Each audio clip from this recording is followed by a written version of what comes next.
সৈয়দ আবেদ আলী পিএসসির সাবেক গাড়ি চালক। এখন এক কথায় সবাই তার নাম জানেন।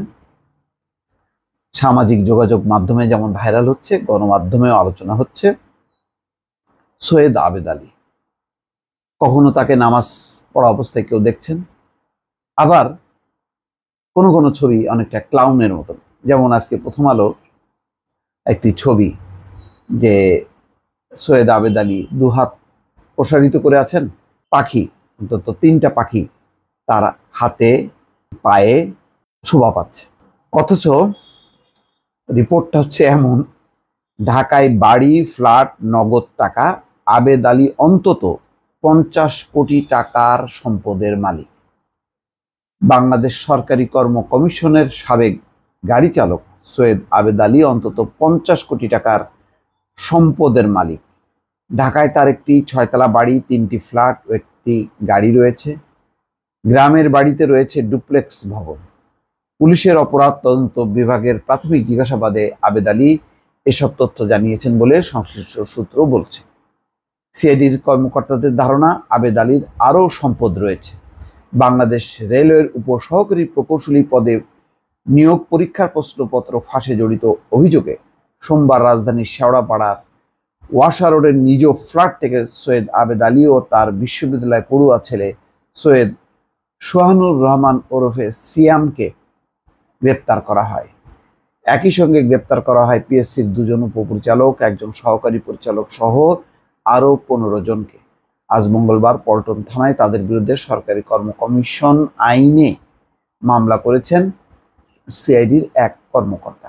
আবেদ আলীর ছেলে সোহানুর রহমান ছাত্রলীগের ঢাকা মহানগর উত্তরের ত্রাণ ও দুর্যোগ ব্যবস্থাপনা সম্পাদক। গতকাল ওই সংগঠন থেকে তাকে অব্যাহতি দেওয়া হয়। একটি বাড়ির ছবিও আছে। মিরপুরের শেওড়াপাড়ায় 9 তলার এই ভবনে 3টি ফ্ল্যাট রয়েছে। আজ সকালে মিরপুর থানার পশ্চিম শেওড়াপাড়ার ওয়াসা রোডে গিয়ে জানা যায়, বিসমিল্লা টাওয়ার নামের একটি 9 তলা ভবনে সপরিবারে আবেদ আলী থাকেন।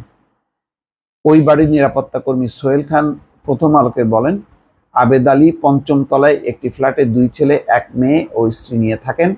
ভবনটির 5ম তলায় যেতে চাইলে নিরাপত্তা কর্মী সোহেল আগে ইন্টারকমে আবেদ আলীর পরিবারের সদস্যের সঙ্গে কথা বলার অনুরোধ করেন। তিনি আবেদ আলীর বাসায় ইন্টারকমে যোগাযোগ করে বলেন তারা কোনো সাংবাদিকের সঙ্গে কথা বলবেন না। ওই এলাকার বাসিন্দাদের দাবি, ভবনটিতে আবেদ আলীর 5টি ফ্ল্যাট ছিল। কয়েক মাস আগে 2টি ফ্ল্যাট তিনি বিক্রি করে দিয়েছেন, এখন রয়েছে 3টি। সিআইডির একজন ঊর্ধ্বতন কর্মকর্তার নাম প্রকাশ না করার শর্তে জানান, জিজ্ঞাসাবাদে আবেদ আলী পুলিশ কর্মকর্তাদের বলেছেন, শেওড়াপাড়ার ভবনটির 5ম তলায় 2টি ও 4র্থ তলায় একটি ফ্ল্যাটের মালিক তিনি। পাইকপাড়ায় তার একটি 6তলা বাড়ি রয়েছে। ব্যাংকে তার নগদ টাকা রয়েছে। জিজ্ঞাসাবাদে আবেদ আলী সিআইডির কর্মকর্তাদের বলেন, গত বছরের শেষের দিকে পলিটেকনিক ইনস্টিটিউটের জুনিয়র ইন্সট্রাক্টর পদে 3100 জনকে নিয়োগ দেওয়া হয়। তাদের অনেকের কাছে ফাঁস করা প্রশ্ন বিক্রি করেছেন এবং তাদের চাকরিও হয়েছে। হাই হাই, কত প্রতিষ্ঠানে যে এরকম ফাঁস হওয়া প্রশ্ন নিয়ে লোকজন চাকরি করছে আল্লাহ জানে। এদিকে পিএসসি সূত্র বলছে, সৈয়দ আবেদ আলী পিএসসিতে চাকরি নিয়েছিলেন ভুয়া ঠিকানা ব্যবহার করে। তার বাড়ি মাদারীপুরে, তবে তিনি ঠিকানা দিয়েছিলেন সিরাজগঞ্জের। 2014 সালে প্রশ্নপত্র ফাঁসের অভিযোগ প্রমাণিত হওয়ায় পিএসসির চাকরি থেকে তাকে বরখাস্ত করা হয়। 2 বছর আগে থেকে আবেদ আলী মাদারীপুরের ডাসারে তার নিজ এলাকায় নিয়মিত যাতায়াত শুরু করেন। তিনি নতুন উপজেলা ডাসার উপজেলা পরিষদের চেয়ারম্যান হতে চেয়েছিলেন। এই নির্বাচনের তফসিল এখনো হয়নি, তবে তিনি প্রার্থী হতে দীর্ঘদিন ধরে প্রচার চালাচ্ছেন। এলাকায় তিনি দামি গাড়িতে চড়ে গণসংযোগ করছেন।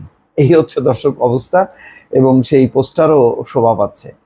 মানে হয়তো তিনি জনপ্রতিনিধিও হয়ে যেতেন। এরকম আমাদের কত জনপ্রতিনিধি এই ধরনের দুর্নীতিবাজ, তারা একসময় মানে কুলি থেকে গাড়ি চালক, গাড়ি চালক থেকে জনপ্রতিনিধি, এমন অনেকেই আছে।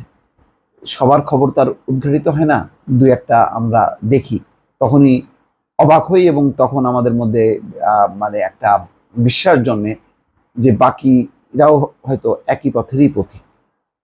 দর্শক ভালো থাকবেন, আল্লাহ হাফেজ।